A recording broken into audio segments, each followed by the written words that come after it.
So I bought the Laurel Denise planner. It's just been collecting dust. I haven't used it. So I just crossed out all the dates prior to today when clearly I did nothing with it. And then I tore out the old pages for the other weeks that have already passed. And I added my washi tape where I could put my start times and end times, which is 5 a.m. until 8:30, which is perfect for me because I do wake up early. So I did appreciate having this, even though I struggled with putting the washi tape on.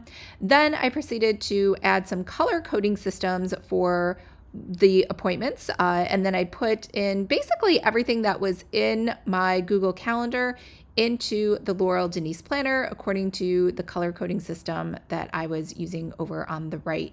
Now, I went in and added the monthly items that didn't or couldn't be rescheduled, I guess, like things that aren't easily movable. I didn't put everything over there, but I really just wanted to see at a glance when I did have a podcast scheduled and when I did not, so that I could even out the month and have just a regular podcast schedule where people were coming in each week, but not everybody all in one week, and then nothing for weeks after that.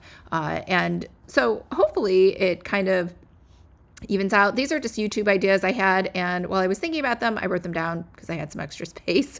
And then this is January. So you can see this last week is the only one that I've planned. And then here's my color coding system. And then for February, I can see very quickly, so that pink is the podcast. And I can see that the week of Valentine's Day, there's no podcast scheduled. The week of after that, the 22nd, I have nothing. And also the 27th, I could fill that with something as well. So I do find this very helpful and hope to use it in the future.